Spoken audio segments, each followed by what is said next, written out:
Kate Young, and you're listening to This Is Purdue, the official podcast for Purdue University.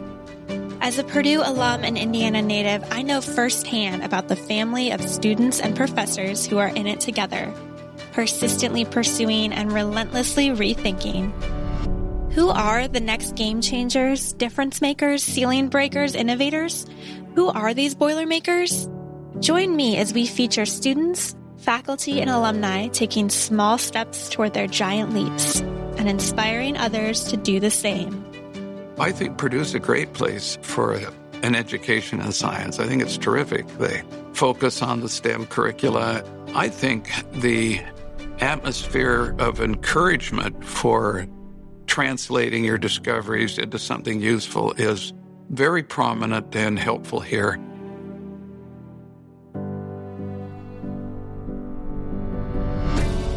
In this episode of This is Purdue, we're sharing an exciting cancer research update. You may remember our podcast episode with Boilermaker innovator Philip Lau from January 2022. It remains one of our most listened to episodes to date. Dr. Lau is Purdue University's Presidential Scholar for Drug Discovery and the Ralph C. Corley Distinguished Professor of Chemistry. He conducts his research as part of the Purdue Institute for Cancer Research. Based on foundational intellectual property developed at Purdue University and commercialized by On Target Laboratories, Dr. Lau helped invent Cytalux, a fluorescent marker that allows cancer surgeons to quickly identify malignant cells and remove them during surgery. The U.S. Food and Drug Administration approved this drug in November 2021 for ovarian cancer, and in December 2022, the FDA approved Cytalux to help doctors during lung cancer surgery as well. As Dr. Lau goes on to explain in this episode, this marker helps the cancer's tumors glow against a healthy, non-cancerous tissue like beacons against a night sky. This newly authorized use of Cytalux has the potential to improve the outcomes of thousands of patients, helping surgeons to see otherwise undetected cancer tissue in 24% of lung cancer patients in a clinical trial. Dr. Lau says Cytalux not only allows the surgeon to see the cancer, but may also help surgeons avoid removing tissue. And being able to avoid cutting healthy tissue can be just as important as removing unhealthy tissues. Cytalux was the first tumor-targeted fluorescent dye to be approved by the FDA, and Dr. Lau and his team are leading the efforts to continue to develop imaging agents to make cancer tumors easier to find and remove. In this episode from 2022, Dr. Lau goes more in depth on how Cytalux works, why the team started using it for ovarian cancer patients first, and what attracted him to innovation at Purdue University. Here's our conversation with lifelong Boilermaker, Dr. Lau.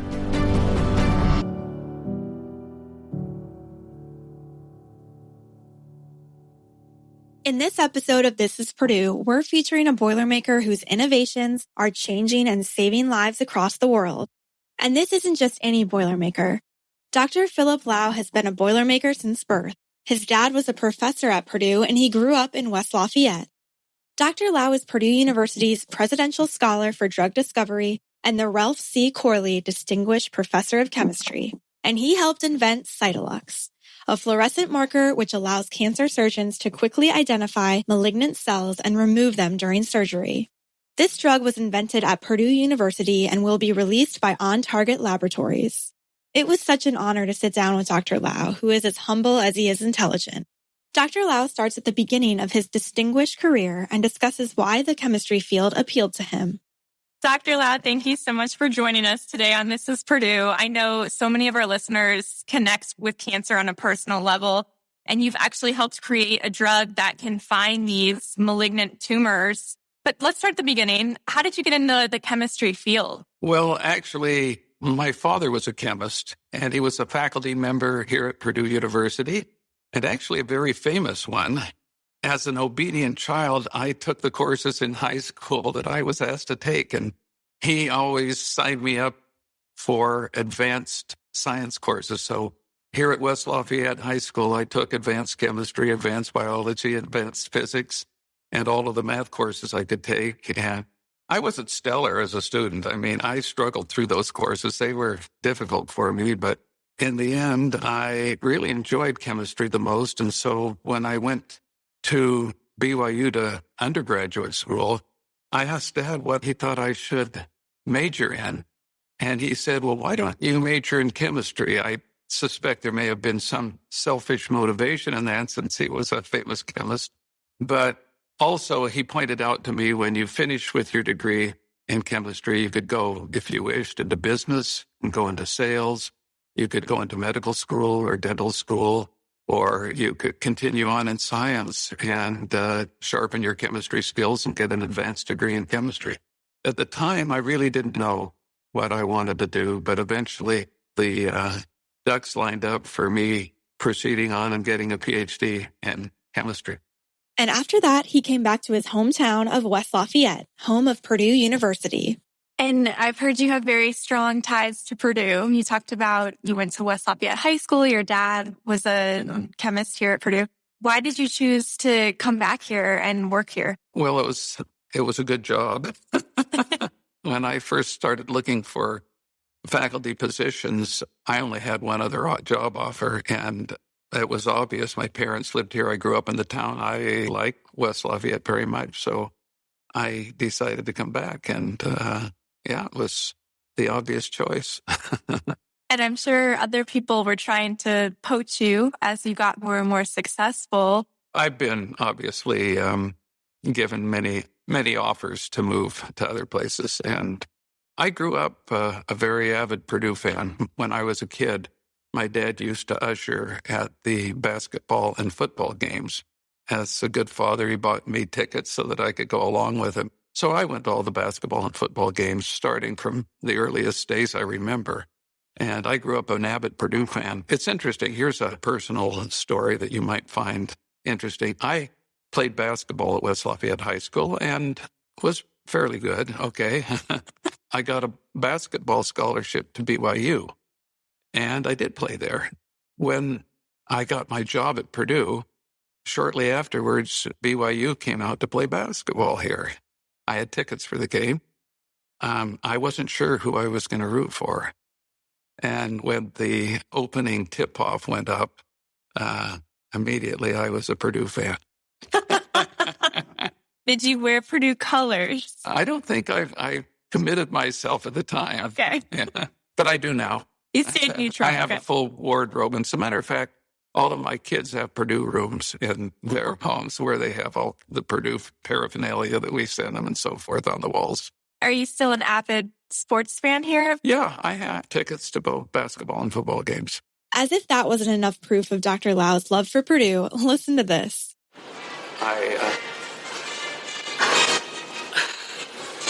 A true Boilermaker. That's the Purdue fight song on my cell phone. This moment during the interview was too good not to share. So fast forward to today, Dr. Lau is the founder of 6 companies, and he has more than 500 patents pending under his name. He explains what attracted him to innovation. What attracted me to innovation was the opportunity to do something that matters. A lot of chemists are motivated by the discovery of basic principles in science that can have a fundamental impact on lots of different studies. I was more motivated by doing something that would save lives or help people in some way or another. And I was always very intrigued by life sciences, how cells work, what caused them to be able to do so many wonderful and interesting things that cells do. And as I dug deeper, I learned, I think, a skill that a lot of people don't learn in their research careers, and that is whenever you discover something new or read about something new, sit down and ask yourself the question, how can I use this information to do something that really matters? As I practiced that fundamental principle, I found that simply asking that question opened up opportunities that I would have never envisioned had I not stopped to think about the potential value to humanity of the work that I was doing. And gradually, that just led me from initially working on cancer to more recently branching off into autoimmune diseases. Now we're working in CNS diseases like Alzheimer's and Parkinson's, and we're also working on fibrotic diseases. bone fracture repairs and things like this. So it's actually guided me in many areas I would have never envisioned and actually was never prepared to pursue, but had to learn on the fly because the ideas that I was coming up with brought me in that direction. And ultimately, I think we have over 500 patents in all of these different areas. And of course, as you know, we've founded 6 different companies, all of which are successful. Cytalux was recently approved by the Food and Drug Administration in November, and this drug is the first tumor-targeted fluorescent agent for ovarian cancer to be approved by the FDA. This fluorescent marker is delivered through an IV injection between 1 to 9 hours before ovarian cancer surgery. But how does it work exactly? How do these cancer tumors glow once a patient receives Cytalux? Dr. Lau breaks it all down for us. We have taken a dye that emits light that is transparent to tissues. That is, it's light that'll pass right through your hand, for example. It's not light that's visible to the naked eye. We have to have a special camera that detects it, but it is basically light, not radiation, and damaging term of radiation. At any rate, we attach that near-infrared fluorescent dye to a smart molecule that homes in very selectively on cancer cells. So when the dye is piggybacked onto this smart molecule, if you inject it in, for example, into the vein of a patient that is scheduled to undergo surgery in perhaps an hour, the dye circulates through the body, but only attaches to cancer cells. And so when the surgeon opens up the patient and turns on the fluorescent light, the cancer cells glow brightly like bright stars against a black background. This allows the cancer surgeon to identify, locate, and resect all of the malignant or cancer lesions in the patient and avoid removing too much healthy tissue, because the healthy tissue doesn't fluoresce, but the cancer tissue does fluoresce. This is a very important problem because if you look historically and even today, 40% of recurrent cancers recur in the tumor bed that was resected or removed by the surgeon. This means that the surgeon left a lot of diseased tissue behind, and that tissue grew back. And that means either another surgery or, more often than not, it means because it's only caught much later that the patient is not going to do well, maybe not survive. Enabling the surgeon to very clearly see, they can just shave until all of the cancer tissue is removed, all the fluorescence is gone. When they see all the fluorescence is gone, they know they have removed all the cancer tissues. Kind of like painting by numbers, colors, you see right exactly what you have to do. It's a very bright visual aid to the surgeon on how to remove the cancer. And you touched on it's important not to remove blindly some of these healthy cells. Why is that? Why is it so important to just get that cancerous cells out of there? In some cases, it's not as critical to be really highly precise and not removing healthy tissue. But in brain cancer, people are fond of their brains and want to have as much of that left over as they can. And frankly, in other tissues, for example, in breast cancer, again, the cancer can be removed without removing extra healthy tissue. The patient would prefer that. In some cases, resection of healthy tissue actually does serious damage. In prostate cancer, for example, if a healthy nerve is accidentally severed, the patient can be incontinent and impotent after the surgery.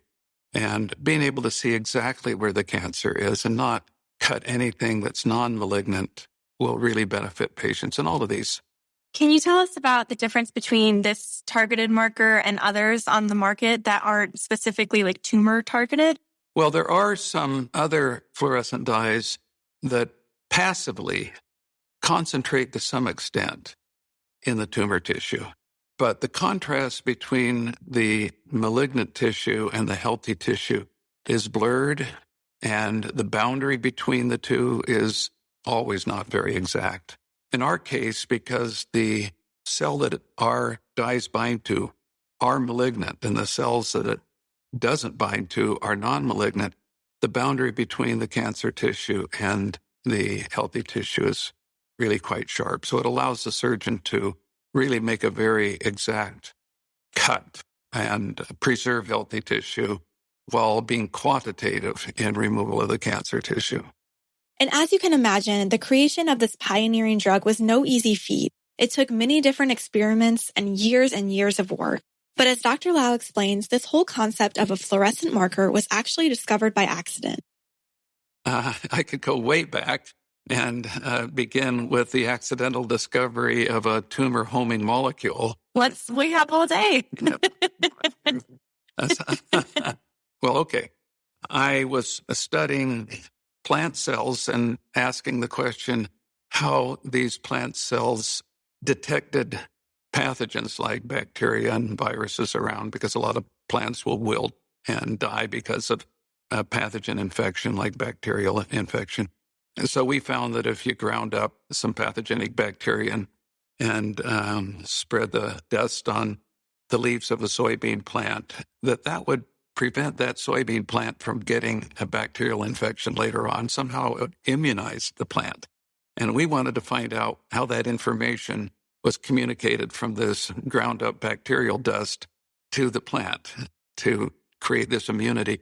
So I asked a graduate student to see if any of these bacterial pieces were captured by the plant cell and carried inside. I told him to radio label it and then see if any radioactivity went inside the plant cell. And he went away and then came back and said, Dr. Lau, I'm sorry, I can't do the study. And I said, well, why not? He said, because I don't want to work with radioactivity.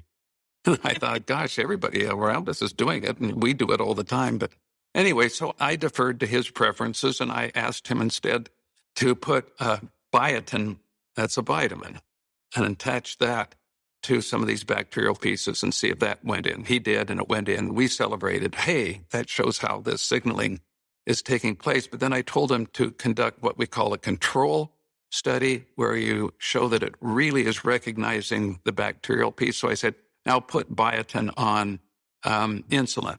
Plants don't have insulin. And I told him to put it on bovine serum albumin. That's just a protein in the bloodstream of cows.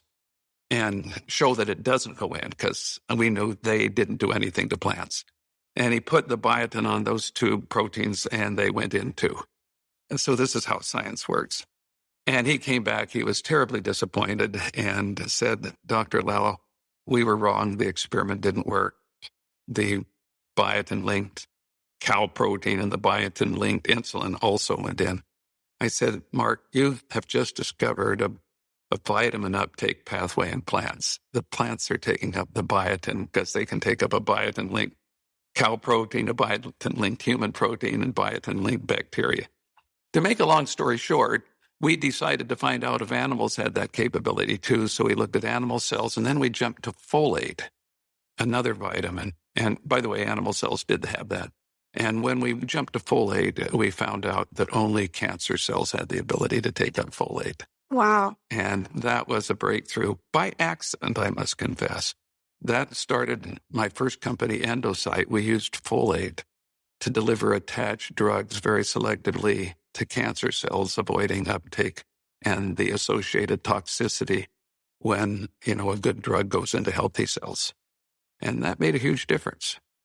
The whole process got started by an accident, but the outcome was that we noticed that something useful could be developed out of that accident. And from folate, we went to lots of other homing molecules, and now we have a whole toolbox of homing molecules that we can use to target drugs to, as I said, not only cancer cells, but cells involved in all the fibrotic diseases, the autoimmune diseases, the CNS diseases, bone fractures, even inherited diseases and things of this sort. So we're covering a whole realm of human diseases based on the principle that if you can concentrate a good drug specifically in the disease cell and not have it taken up in healthy cells, you'll improve the potency of that drug and reduce its toxicity to healthy cells, making the drug far better than it was before.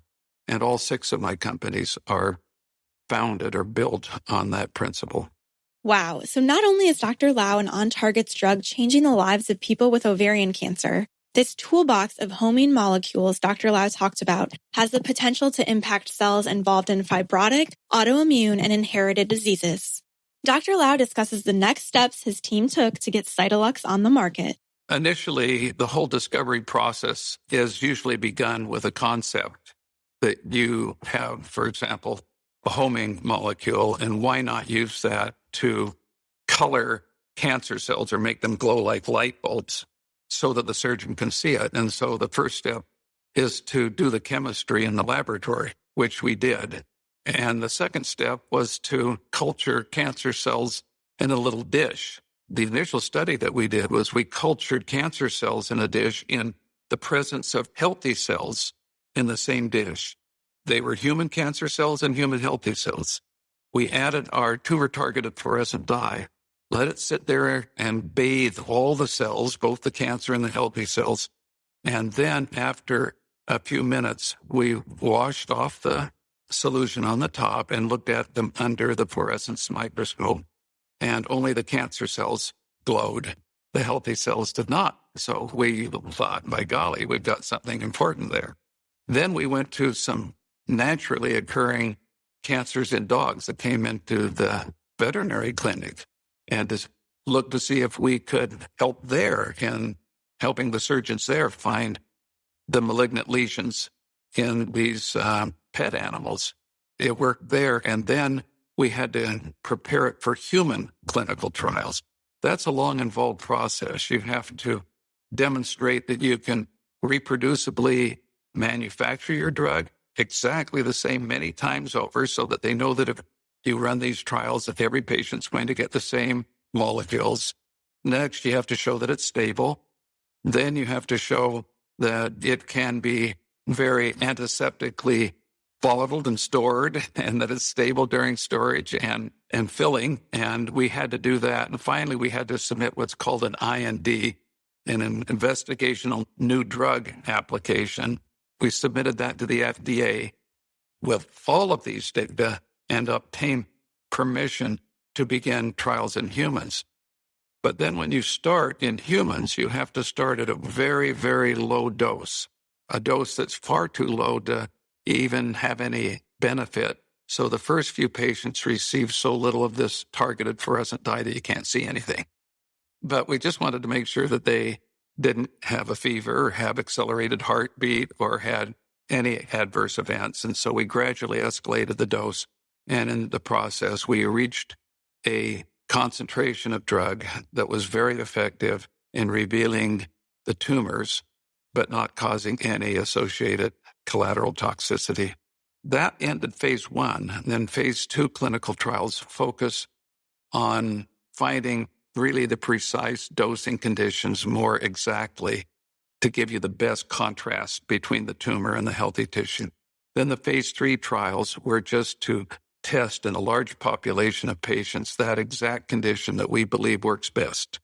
And then we test that in 150, 200 patients, and we show that we are able to find malignant lesions in these patients that would otherwise gone undetected. And then it results in the ovarian cancer trial that has completed and was given expedited review by the FDA because it looked so impressive. The results were very impressive. They were able to find cancer that was missed without the aid of the fluorescent dye. In other words, the surgeon never knew it was there, turned on the fluorescent lamp, and wow, there's some extra cancer in there. They cut it out. They sent it off to the pathologist. The pathologist says, yes, that's cancer. And so that confirms that the dye enabled the surgeon to find cancer that was otherwise undetectable in the patient. How did you feel when this was finally being tested on humans? And like you said, it's quite literally a matter of life and death, especially in these aggressive cancers like ovarian cancer. What were you feeling like when this all kind of was coming to fruition? Well, it was, I must confess, a eureka moment. Bringing it to this stage was certainly a difficult journey. I was not very familiar with the process, and not at all, actually. And so, to be honest, I and my colleagues, to some extent, went through the school of hard knocks, making mistakes that a more experienced drug discoverer wouldn't make. But I learned a lot in the process. I'm not making those mistakes with my subsequent companies. And I think that what I've learned will greatly benefit me in avoiding similar pitfalls in the future and moving drugs more rapidly from discovery through to clinical application. So with my more recent drugs in these other areas where the sailing has been a lot smoother, let's just say that. Sure. After that, Dr. Lau took the data and started showing it to surgeons. And what Dr. Lau told me next shocked me. The surgeons said they didn't need this drug. They said, we can find cancer very easily the way we're doing it now. These doctors knew and saw that the drug could cause tumors to glow, but they were convinced they didn't need it. And Dr. Lau heard this over and over for about 8 years, until he shared the data at one of his many presentations and a certain surgeon in the Netherlands took note. And then a surgeon over in the Netherlands saw the data at one of my talks and said, oh, this is terrific. Let's do something with this. And so they introduced it into human clinical trials. And it was in ovarian cancer patients. We published the data in a very prominent scientific journal called Nature. The results showed that they were able to find 5 times more malignant lesions with the aid of the fluorescent dye than without it. And that 100% of these fluorescent lesions were cancer. And did you bring that back to the U.S. and say, see, I told you? That really created a stir. I mean, it really proved unequivocally in a well-run clinical trial that the surgeons really couldn't find all the cancer and that there was a lot that was being left behind that they didn't know about. And so that changed actually the field. That paper was the first paper using a tumor-targeted fluorescent dye in humans. So at that point, we were able to raise a lot of money. That was back in 2008. We created subsequently a much better fluorescent dye, and I think we patented that in about 2013 or 2014. And that's the fluorescent dye that just received expedited review by the FDA and should be approved within a couple of months. After the patent, Cytalux received expedited review by the FDA and was approved in late November. It's the first drug developed by one of Dr. Lau's companies to receive FDA approval. And speaking of FDA approval, the drug name needs to be approved by this administration as well. Dr. Lau explains why On Target decided on the name Cytalux. Well, the prefix CYT comes from the Latin for cell, and lux comes from the Latin for light. So what you have is a lighted cell, and that's where the name stems from. One has to get these names approved through the FDA. You can't actually claim any outcome or benefit with the name, so usually you go to companies that know what will be allowed and what won't be, and you select 4 or 5 and send them to the FDA with your preference, and the FDA then approves them or disapproves them. And this was approved. Chris Barries, CEO and president of On Target Laboratories, explained that Dr. Lau's vision didn't stop with just one molecule. Not only can this fluorescent agent light up ovarian cancer cells, but On Target is also currently evaluating an imaging agent for detecting lung cancer in a phase 3 trial. And there's an ongoing trial for prostate cancer as well. Plus, On Target and Dr. Lau are making strong progress in the research lab for colon cancer. But I was curious, why did Dr. Lau start with ovarian cancer? There were a couple of reasons. First of all, ovarian cancer had the receptor, we call it, that was recognized by this smart fluorescent dye. And because 95% of all ovarian cancers expressed this marker, this receptor that would bind to this fluorescent dye, it was a good place to start. The second reason was that ovarian cancer is a very insidious cancer. It emerges or is first detected usually only in stage 3 or stage 4 where it's already spread. And I think the average survival is 5 years. That's because it's been historically almost impossible to find the metastatic lesions. It spreads throughout the peritoneal cavity in little, small, malignant nodules. Some of them are buried underneath the viscera and the intestines, the walls of the peritoneal cavity, in different surfaces. And it's just almost impossible to find. But if you turn on this fluorescent lamp, and we have videos of this, you can see the surgeon moving the viscera around, and there's a fluorescent spot. So they cut that out, and then they move it around. There's another fluorescent spot. These spots these nodules are often just, a tenth of an inch or less in size. But if you let them go, they'll grow huge. They would normally go undetected because they look exactly like healthy tissue. You really can't distinguish them when they're that small. They're not a bump. They're just smooth, and they don't feel hard or anything like that. It seemed like a particularly difficult cancer to successfully resect surgically, and so it was a good place to demonstrate the benefit of having a tumor-targeted fluorescent dye. As Dr. Lau admits, he's seen a lot of success throughout his career at Purdue. And not a shock here, he still has some really good ideas. Where do you think that drug discovery will be in, 5 or even 10 years? I don't know. I'm getting old. My days are long still, and everybody keeps asking me am I going to retire? I have a problem. I'd like to retire, but I have lots of ideas, and most of these ideas are pretty good. And so I'm not sure exactly what the future holds for me, to be honest with you. We've been very successful, both scientifically and financially, and I don't have any problem getting companies started anymore. Not only do I have a lot of ideas, but it's a lot easier once you've been successful with one or two companies to go out and raise money for funding the drug discovery projects and the additional companies. Well, it's easier once you've been successful. The major investment banks and venture capitalists call you instead of you calling them. And how does Purdue continue to stay at the forefront of drug discovery?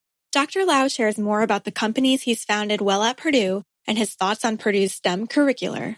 I think Purdue made a decision, and maybe it was just intrinsic in the nature of the university many, many years ago, to embrace the use of science for practical applications. Maybe this stems from the heavy focus on engineering, which is really an application-directed science. Maybe it was the decision of earlier administrators, I don't know. But in many schools, finding a useful application for your discoveries considered prostituting yourself for filthy lucre.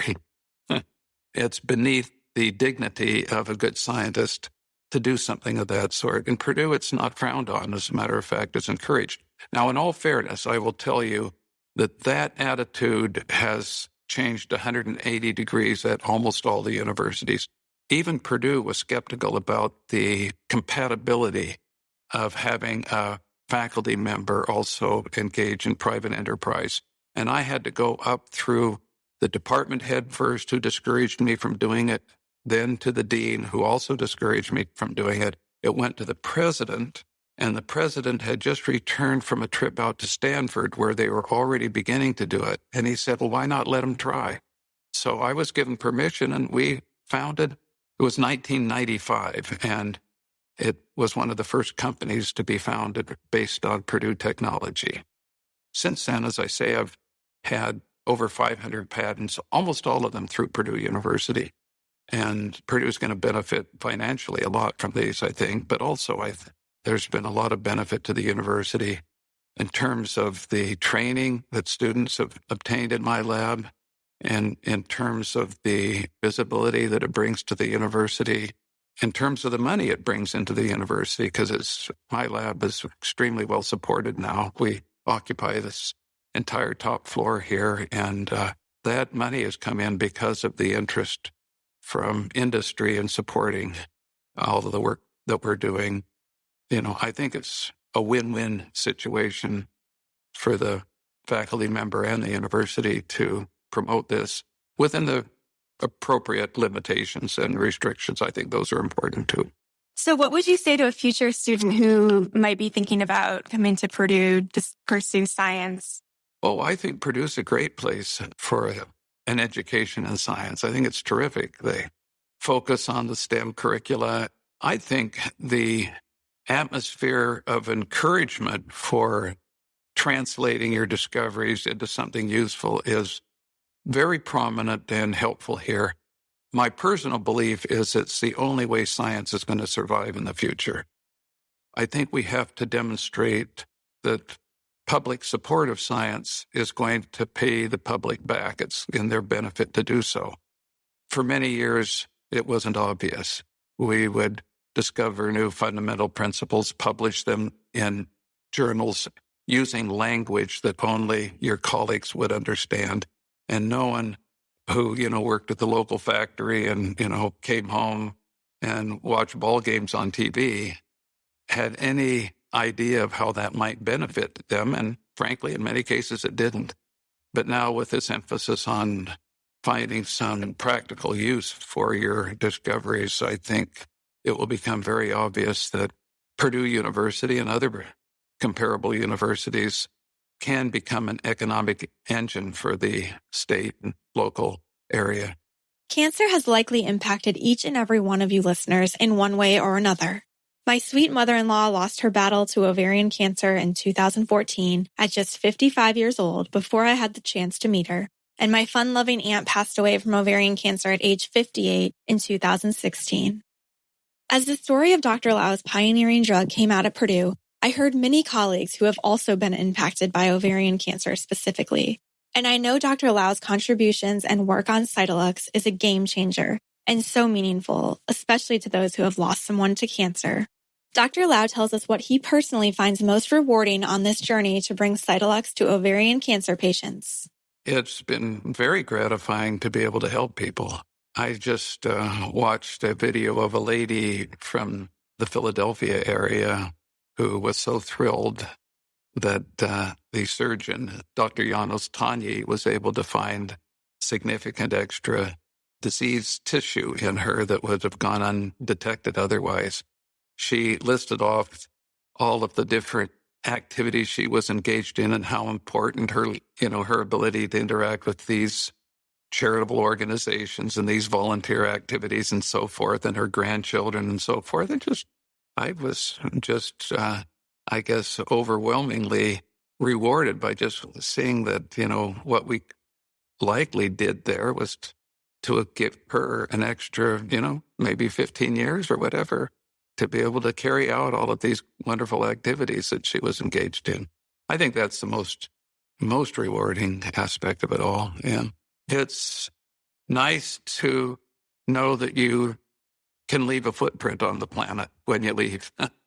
And I think we'll be able to say that we've done that and feel comfortable that we've made a contribution to humanity. Recently, Dr. Lau told Inside Indiana Business, quote, "I think I've been blessed with ideas on how to cure or treat human diseases. So even though I probably should have retired many years ago, I don't intend to. I really think I can still do an awful lot of good." We agree, Dr. Lau, we agree. If you want to watch our full video interview with Dr. Lau from 2022, head over to our new podcast YouTube page, youtube.com/@This Is Purdue. You can also learn more about Dr. Lau and Cytalux on the persistent pursuit. Just head over to stories.purdue.edu.